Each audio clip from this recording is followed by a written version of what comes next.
ನಮಸ್ಕಾರ ವೀಕ್ಷಕರೇ, ಸುಪ್ರಭಾತ. ನಿಮ್ಮೆಲ್ಲರಿಗೂ ನಿಮ್ಮ ನೆಚ್ಚಿನ ಅಚ್ಚುಮೆಚ್ಚಿನ ಕೆಪಿ ನಂಜುಂಡಿರವರ ಲಕ್ಷ್ಮಿ ಗೋಲ್ಡ್ಸ್ ಪ್ಯಾಲೇಸ್ ಅರ್ಪಿಸುವ ಬೃಹತ್ ಬ್ರಹ್ಮಾಂಡ ಕಾರ್ಯಕ್ರಮಕ್ಕೆ ಪ್ರೀತಿಯ ಆತ್ಮೀಯವಾದ ಸ್ವಾಗತ, ಸುಸ್ವಾಗತ. ಮುಕ್ಕೋಟಿ ದೇವತೆಗಳಿಗಿಂತ ಮಿಗಿಲು ತಾಯಿ ಎನ್ನಲು ಮೂರು ಲೋಕ ದೊಡೆಯ ನಿನಗೆ ಶರಣು ಎನ್ನುವನು ಅಂತ ಒಬ್ರು ಮಹಾಕವಿಗಳು ಹೇಳಿದ್ದಾರೆ. ಅಂದ್ರೆ ನಾವು ತಾಯಿನ ಪೂಜಿಸಿದ್ರೆ ಸಾಕು, ಮುಕ್ಕೋಟಿ ದೇವತೆಗಳು ಕೂಡ ನಮ್ಗೆ ನಮಸ್ತಾರಂತೆ. ಬನ್ನಿ, ಗುರೂಜಿಯವರನ್ನ ಕಾರ್ಯಕ್ರಮಕ್ಕೆ ಸ್ವಾಗತಿಸೋ ಹೊತ್ತಾಯ್ತು. ಶ್ರೀಯುತರು ಶ್ರೀ ಸಂಪೂರ್ಣ ಸನಾತನ ಧರ್ಮ ಸಂರಕ್ಷಣಾ ಸಮಿತಿಯ ಸಂಸ್ಥಾಪಕರು ಹಾಗೂ ಶ್ರೀ ಸಂಪೂರ್ಣ ವರಮಹಾಲಕ್ಷ್ಮಿ ಮಹಾಸಂಸ್ಥಾನದ ವ್ಯವಸ್ಥಾಪಕ ನಿರ್ದೇಶಕರು, ನಮ್ಮೆಲ್ಲರ ಪ್ರೀತಿಯ ಗುರುಗಳು ಶ್ರೀ ನರೇಂದ್ರ ಬಾಬು ಶರ್ಮಾ ಗುರೂಜಿಯವರು. ಗುರುಜಿ ನಮಸ್ಕಾರ. ಬೃಹತ್ ಬ್ರಹ್ಮಾಂಡ ಕಾರ್ಯಕ್ರಮಕ್ಕೆ ಪ್ರೀತಿಯ ಸ್ವಾಗತ ಗುರುಜಿ ತಮ್ಗೆ. ಗುರುಜಿ, ಗುರುವಾರದ ಈ ದಿನ ಯಾವ ವಿಶೇಷ ಮಾಹಿತಿ ನಮ್ಗಾಗಿದೆ? ಎಲ್ಲ ವೀಕ್ಷಕ ಬಾಂಧವರಿಗೆ ಪರಿಪೂರ್ಣವಾದ ಸ್ವಾಗತ ನಿಮ್ಮೆಲ್ಲರ ಬ್ರಹ್ಮಾಂಡ ಲೋಕಕ್ಕೆ. ದೈವಾನುಗ್ರಹ ಭಕ್ತ ಪ್ರಿಯರೇ, ನಿಮ್ಮೆಲ್ಲರಿಗೂ ಆದರದ ಸ್ವಾಗತ ನಮ್ಮ ಈ ಬ್ರಹ್ಮಾಂಡ ಲೋಕಕ್ಕೆ. ಈ ಒಂದು ಬ್ರಹ್ಮಾಂಡ ಲೋಕ ಎಷ್ಟೋ ವರ್ಷಗಳ ಕಾಲದಲ್ಲಿ ಬರ್ತಾ ಇದೆ. ಸತತವಾಗಿ ಇಷ್ಟೋ ವರ್ಷಗಳ ಕಾಲ ಕೂತ್ಕೊಂಡು ಈ ಕಾರ್ಯಕ್ರಮಗಳನ್ನ ಮಾಡ್ತಾ ಇರೋದು ನಾ ಭೂತೋ ನಾ ಭವಿಷ್ಯತಿ. ಜಗತ್ತಲ್ಲಿ ಇಂಥ ಒಂದು ಕಾರ್ಯಕ್ರಮವನ್ನು ಯಶೋ ಕೀರ್ತಿ ಮುಖಾಂತರವಾಗಿ ಭಗವಂತನ ಕೃಪಾ ಕಟಾಕ್ಷದಿಂದ ಸಾಗ್ತಾ ಬಂದ್ವಿ.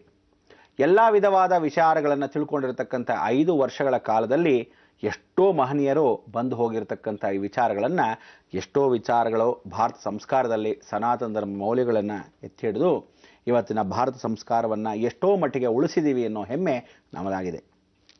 ಈ ವರ್ಷ ನೂತನ ಸಂವತ್ಸರದಲ್ಲಿ ನೂತನ ಸಂವತ್ಸರವಾಗಿ ಕಾಲಿಡ್ತಕ್ಕಂಥ ನಾವುಗಳು ಎಷ್ಟು ವಿಧವಾದ ಅನುಗ್ರಹವನ್ನು ಪಡೀತಕ್ಕಂಥ ವಿಚಾರಗಳು ಹೇಗೆ ಎತ್ತ ಅಂತ ತಿಳ್ಕೋಬೇಕು.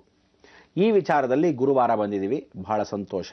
ನಿಮಗೆಲ್ಲ ಒಂದು ಶಕ್ತಿಯುತ ವಾತಾವರಣಗಳನ್ನು ತಿಳ್ಕೋಬೇಕು ಅಂತ ಹೇಳಿದ್ವಿ. ಆ ಶಕ್ತಿಯುತ ವಾತಾವರಣಗಳನ್ನು ತಿಳ್ಕೋಬೇಕಾದ ಸಮಯ ಬಂದ್ಬಿಡ್ತು. ಇವತ್ತು ನಿಯಮಾನುಷ್ಠಾನವಾಗಿ ಬರ್ತಕ್ಕಂಥ ವಿಚಾರಗಳು ಅಂದರೆ ಶಕ್ತಿ ಗಣಪತಿಯ ವ್ರತ ನಿರ್ಮಾಣ, ಅಂದರೆ ಶಕ್ತಿ ಗಣಪತಿಯ ವ್ರತ ಅಂತಕ್ಕಂಥದ್ದು ಇವತ್ತು ಮಾಡಲೇಬೇಕು ಅಂತ. ಜಗನ್ಮಾತೆಯ ತೊಡೆಯ ಮೇಲೆ ಮಹಾಗಣಪತಿ ಕೂತಿರೋದಾಗಲಿ, ಮಹಾಗಣಪತಿಯ ತೊಡೆಯ ಮೇಲೆ ಜಗನ್ಮಾತೆ ಕೂತ್ಕೊಳ್ಳೋದಾಗಲಿ ಶಕ್ತಿ ಗಣಪತಿ ಅಂತ ಕರಿತೀವಿ.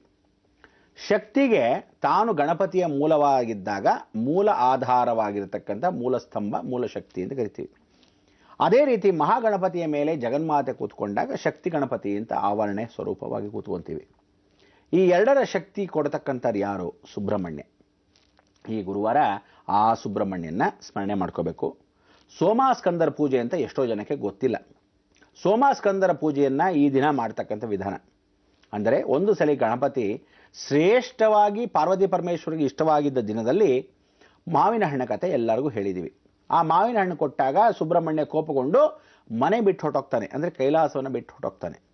ಆದರೆ ಗಣಪತಿ ಇಲ್ದಿದ್ದಾಗ, ಅವನಿಗೆ ಬ್ರಹ್ಮಚರ್ಯತ್ವ ಪಾಲಿಸಿದಾಗ ಅವನಿಗೆ ಶಕ್ತಿ ಬರಬೇಕಾದ್ರೆ, ಅವನು ಕಾಡಿನಲ್ಲಿ ವನವಾಸದಲ್ಲಿ ಇದ್ದಾಗ ಎಲ್ಲ ಶಕ್ತಿಗಳು, ಎಲ್ಲ ಕೇಂದ್ರ ಬಿಂದುಗಳು ಅವನಿಗೆ ಉಪನಯನ ಆಗೋಕ್ಕೆ ಮೊದಲು ಎಲ್ಲ ಶಕ್ತಿಗಳನ್ನು ತಗೊಂಬನ್ನಿ, ಅವನಿಗೆ ಆಗ ಯಜ್ಞೋಪವೀತನ ಧಾರಣೆ ಮಾಡಬೇಕು ಅನ್ನೋ ಸಮಯಕ್ಕೆ ಸುಬ್ರಹ್ಮಣ್ಯ ಮಾತ್ರ ಇರ್ತಾನೆ. ಆಗ ಕೈಲಾಸದಲ್ಲಿ ಆಗತಕ್ಕಂಥ ವಿಚಾರಗಳೇನು ಅಂದರೆ ಸೋಮಾಸ್ಕಂದನ ಪೂಜೆ. ಸುಬ್ರಹ್ಮಣ್ಯನಿಗೆ ಸೋಮಾಸ್ಕಂದ ವ್ರತ ಅಂತ ಕರಿತೀವಿ. ಅದಕ್ಕೆ ಇವತ್ತಿನ ದಿವಸ ಗಣೇಶ ಸುಬ್ರಹ್ಮಣ್ಯ ಇಬ್ಬರ ಸಂಗಮವಾದ ದಿನ, ಗಣೇಶನಿಗೆ ಶಕ್ತಿ ಬಂದಿದ್ದ ದಿನ. ಅದಕ್ಕೆ ಶಕ್ತಿ ಗಣಪತಿ ಅಂತ ಅವನಿಗೆ ಸ್ಮರಣೆ ಆಯಿತು. ಇಡೀ ಜಗತ್ ಶಕ್ತಿಯನ್ನು ದೇವತೆಗಳೆಲ್ಲ ಸೇರಿ ದೇವಗಣಾಧಿಪತಿ ಅಂತ ಹೇಳಿ ಅವನ್ನ ಏನು ಹೇಳ್ತಾರೆ, ಸೋಮ ಅನುಗ್ರಹ ಅಂದರೆ ಪರಮೇಶ್ವರನ್ನೇ ಸಾಕ್ಷಾತ್ ಸೋಮ ಅನುಗ್ರಹವನ್ನು ಕೊಟ್ಟು, ಅದಕ್ಕೆ ಅವನ್ನ ವಿಶಿಷ್ಟ ಅದ್ವೈತ ಸಿದ್ಧಾಂತದಲ್ಲಿ ಅಂದರೆ ರಾಮಾನುಚಾರ್ಯರ ಮುಖಾಂತರವಾಗಿ ಅವನ್ನ ಏನು ಹೇಳಿದ್ರು, ಮಹಾವಿಷ್ಣುವಿಗೆ ಸೇನಾಧಿಪತಿ, ಅದಕ್ಕೋಸ್ಕರ ಅವನ್ನ ಸೇನಾಧಿಪತಿ ವಿಶ್ವಕ್ಸೇನಾ ಅಂತ, ವಿಶ್ವಕ್ಕೆ ಸೇನಾ, ಅದಕ್ಕೆ ವಿಶ್ವಕ್ಸೇನಾ ಅಂತ ಅವನ್ನ ಕರೆದ್ರು, ನಾಮಕರಣ ಮಾಡಿದ್ರು. ಅದೇ ರೀತಿಯಾಗಿ ಇವನು ಈಶ್ವರನ ಅಂಶವಲ್ಲಾಗಿದ್ದಾಗ, ಈಶ್ವರನ ಸ್ಕಂದವಾಗಿ ತಗೊಂಡಾಗ, ಈಶ್ವರನ ಶಕ್ತಿಗಳೆಲ್ಲ ಮಹಾಗಣಪತಿಗೆ ಬಂದಾಗ ಅವನಿಗೆ ಭೂತಗಣಾಧಿಪತಿಯೇ ನಮಃ. ದೇವಗಣಾಧಿಪತಿಗೆ ದೇವಗಣಗಳೆಲ್ಲ ಸೇರಿದಾಗ ಶಕ್ತಿ ಕೊಟ್ಟರು, ಅದು ಇದೇ ದಿನ ಕೊಟ್ಟರು. ಭೂತಗಣಗಳೆಲ್ಲ ಸೇರಿ ಶಕ್ತಿಯನ್ನು ಕೊಟ್ಟರು, ಅದು ಇವತ್ತೇ ಕೊಟ್ಟರು. ಮಹಾಗಣಪತಿ ಶಕ್ತಿ ಬಂತು.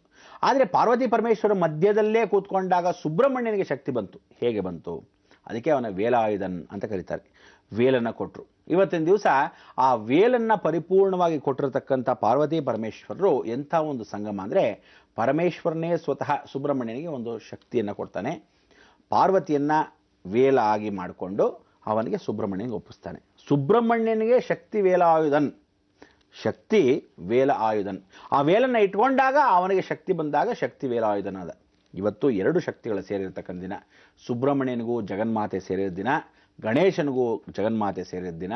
ಅದಕ್ಕೆ ದಯವಿಟ್ಟು ಹೇಳ್ತಾ ಇದ್ದೀನಿ, ಇವತ್ತು ಆ ಜಗನ್ಮಾತೆಯ ಸ್ಮರಣೆಯನ್ನು ಮಾಡ್ಕೊಳ್ಳೋ ಶುಭ ದಿನ ಗುರುವಾರದಂದು. ಈ ದಿನ ಶಕ್ತಿ ಗಣಪತಿಯ ದರ್ಶನ, ಶಕ್ತಿ ಗಣಪತಿಯ ನಮಸ್ಕಾರ, ಅದಾದಮೇಲೆ ಸೋಮಾಸ್ಕಂದನಾಗಿರ್ತಕ್ಕಂಥ ಸುಬ್ರಹ್ಮಣ್ಯನಿಗೆ ಶಕ್ತಿ ಆ ಜಗನ್ಮಾತೆ ವೇಲಾಯುಧನ್. ಅದಕ್ಕೆ ಸ್ಕಂದ ವೇಲಾಯುಧನ್ ಆಗಿರತಕ್ಕಂಥವನು ಬಹಳ ವಿಶೇಷವಾಗಿದೆ ಪೂಜೆ.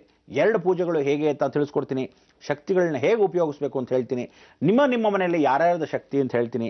ಅದಾದಮೇಲೆ ನಿಮ್ಮ ಶಕ್ತಿ ನಿಮ್ಮಲ್ಲೇ ಇದೆ ಅಂತ ಹೇಳಿದೆ. ಯಾವುದೇ ರೀತಿ ಮಚ್ಚೆ, ಕೈಯಲ್ಲಿ 6 ಬೆರಳುಗಳು, ಅಥವಾ ಕಣ್ಣು ಮೆಲಗಣ್ಣು, ಅಥವಾ ತಲೆಯಲ್ಲಿ ಬೋರು ಹುಟ್ಟಿದಾಗಲೇ ಆ ಥರ ಬಂದಿರುತ್ತೆ, ಅಥವಾ ಯಾವುದಾದ್ರು ಅಂಗ ವಿಕಲ ಅಂದ್ಕೊಂಡ್ಬೇಡಿ, ಅಲ್ಲಿ ಶಕ್ತಿ ಇರುತ್ತೆ. ಈ ರೀತಿಯಾದ ಶಕ್ತಿ ಹುಟ್ಟದಾನೆ ಬರತಕ್ಕಂಥ 9ನೇ ವಯಸ್ಸಿಗೆ ಬರತಕ್ಕಂಥ ಶಕ್ತಿಗಳನ್ನ ಹೇಗೆ ಕೇಂದ್ರ ಬಿಂದು ಮಾಡ್ಕೋಬೇಕು ಅದನ್ನೆಲ್ಲ ತಿಳಿಸ್ಕೊಡೋಕ್ಕೆ ಇವತ್ತಿನ ಕಾರ್ಯಕ್ರಮ ಬಹಳ ಮುಖ್ಯ. ಭಾಳ ಚೆನ್ನಾಗಿ ಗಮನ ಇಟ್ಕೊಂಡು ಕೇಳಿ. ನಿಮ್ಮ ಶಕ್ತಿ, ನಿಮ್ಮ ಆಕ್ಟಿವ್ ಎನರ್ಜಿನ ಅವಾಗವಾಗ ಚಾರ್ಜ್ ಮಾಡ್ಕೊಳ್ಳೋದು ಹೇಗೆ ಅಂತ ತಿಳಿಸ್ಕೊಡ್ತೀನಿ.